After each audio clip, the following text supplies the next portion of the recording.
क्या आपको भी नॉर्मल डिलीवरी से डर लगता है? क्या आप भी चाहती हैं कि आपको नॉर्मल डिलीवरी में पेन कम से कम हो?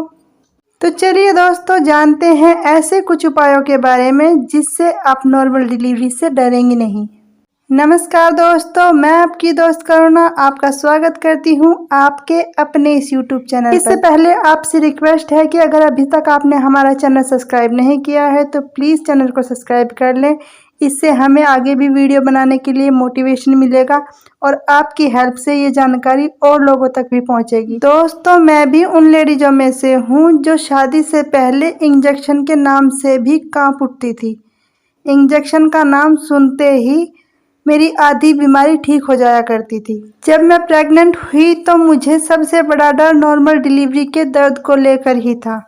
दोस्तों, एक बात हमेशा याद रखना, अगर आप एक औरत बन के सोचेंगी तो शायद आपको डर लगेगा, लेकिन अगर आप एक माँ बन के सोचेंगी तो मेरा दावा है कि डर आपके पास भी नहीं फटकेगा। दोस्तों, नॉर्मल डिलीवरी के बाद एक महिला जिस तरह से बच्चे की केयर कर पाती है, सिजेरियन डिलीवरी के बाद उतने अच्छे से वो बच्चे की केयर नहीं कर पाती, जिससे कई तरह की समस्याओं का सामना माँ और बच्चे दोनों को ही करना होता है। और ये बात मैं अपने खुद के अनुभव से बता रही हूँ, क्योंकि मेरी 2 बच्चों की डिलीवरी नॉर्मल हुई है और एक बच्चे की डिलीवरी सिजेरियन हुई है। आज भी सिजेरियन से डिलीवरी होने वाले बच्चे में मुझे कई तरह की समस्याएं देखने को मिलती हैं। इसलिए मैं हर प्रेग्नेंट लेडी को यही सलाह देना चाहूँगी कि अगर आप अपने बच्चे का भला चाहती हैं तो प्लीज़ सिजेरियन डिलीवरी को जहाँ तक हो सके अवॉइड करने की कोशिश करें। नॉर्मल डिलीवरी के बाद आप अपने बच्चे की केयर बहुत अच्छे से कर पाएंगी, जिससे आपका बच्चा हेल्दी रहेगा। डिलीवरी से पहले ही अपने सारे टेस्ट करा लें ताकि यह पता चल सके कि आपके बच्चे की नॉर्मल डिलीवरी हो पाना पॉसिबल है या नहीं।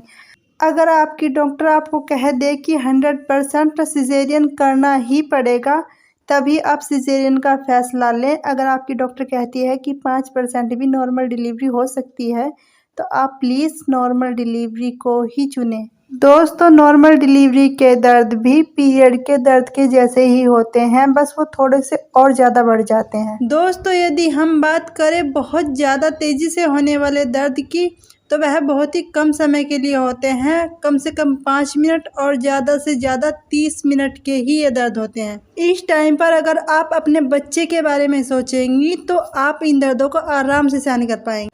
दोस्तों, जब आपका डॉक्टर बता दे कि आपके बच्चे का सर दिखने लगा है तो उस टाइम पर आपको पूरी हिम्मत के साथ बाहर की तरफ पुश करना है।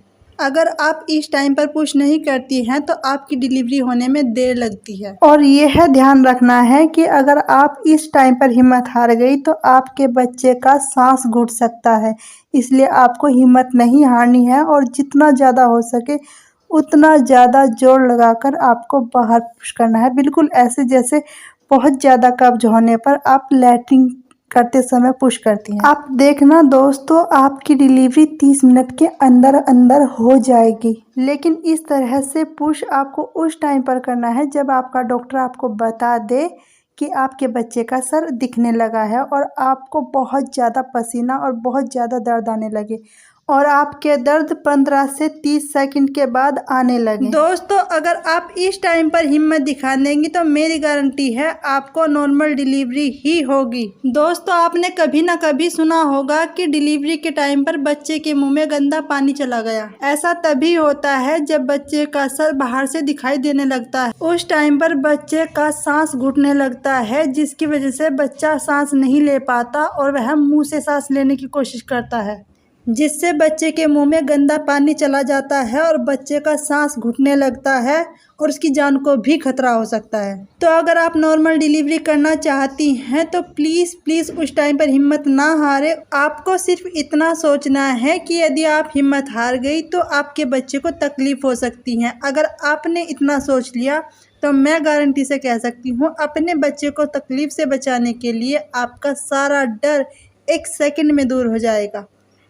इसके साथ साथ आपको डिलीवरी से पहले अपने हेल्थ का पूरा ध्यान करना है। आपको पूरा न्यूट्रिशन लेना है, आपको हेल्दी खाना खाना है, आपको भरपूर मात्रा में पानी पीना है, डेली एक्सरसाइज करनी है। जो प्रेगनेंसी के टाइम पर लेडीज़ को करनी चाहिए। साथ ही साथ आपको मॉर्निंग और इवनिंग वॉक भी करनी है, अच्छी किताबें पढ़नी है, अच्छी बातें सोचनी है और आपको हमेशा पॉजिटिव रहना है। दोस्तों, एक प्रेगनेंसी में मैं घबरा गई थी, जिसका नतीजा यह हुआ कि मेरी सिजेरियन डिलीवरी हुई। लेकिन 2 प्रेगनेंसी के टाइम पर मैंने हिम्मत नहीं हारी और मैंने देखा कि मेरी नॉर्मल डिलीवरी आराम से हो गई। दोस्तों, मैं एक गांव से बिलोंग करती हूं, जहां पर आज भी नॉर्मल डिलीवरी कराई जाती है। दोस्तों, मेरी फैमिली में भी मेरी भाभीयों की, मेरी बहनों की, सभी की नॉर्मल डिलीवरी हुई है।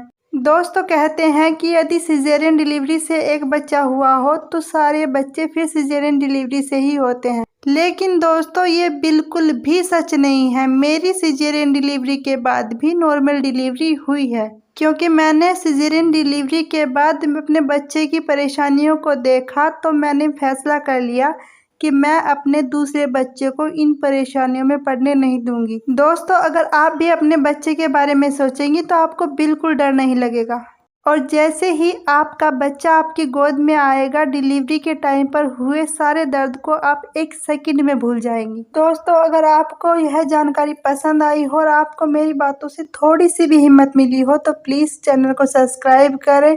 आपको अगर मुझसे कुछ पूछना है तो आप कमेंट बॉक्स में कमेंट करके पूछ सकते हैं। मैं कोशिश करूँगी कि मैं आपके कमेंट का रिप्लाई जल्द से जल्द कर दूँ।